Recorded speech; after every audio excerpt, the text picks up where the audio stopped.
सोलापूर शहरात अनेक रेशन दुकानदारांनी उच्छाद मांडला आहे। रेशन दुकानधारक ग्राहकांना आणि गोरगरीब नागरिकांना नेहमीच उद्धट बोलताना आढळून येतात।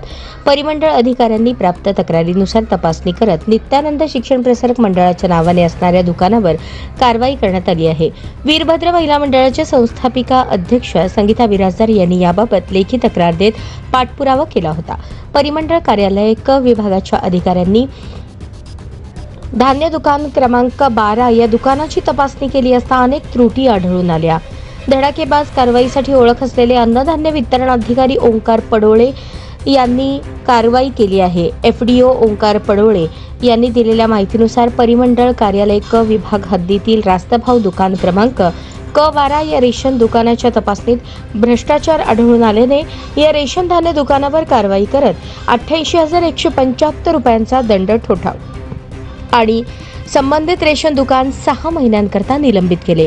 वीरभद्र महिला मंडळाच्या अध्यक्ष संगीता बिराजदार यांनी तक्रार केली। संबंधित क12 हे रेशन दुकानदार वापरत असलेले वजन काटा संशयास्पद काम करत आहे। वजन काट्यात सेटिंग करून कमी माल दिला जात आहे।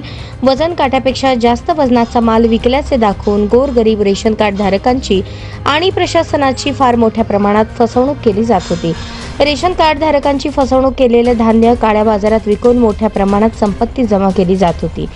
सदर तक्रारीनुसार परिमंडळ क विभागाअंतर्गत येत असलेल्या क12 या रेशन दुकानाची तपासणी करण्यात आली। या दुकानात अनेक त्रुटी आढळून आल्याने ताबडतोब कारवाई करत दंड ठोठावला आणि दुकान 6 महिन्यांकरता निलंबित केले। संगीता बिराजदार यांच्या सततच्या पाठपुराव्यामुळे क12 या रेशन धान्य दुकानावर झालेल्या कारवाईमुळे संगीता बिराजदार यांचे सर्वत्र कौतुक होत आहे।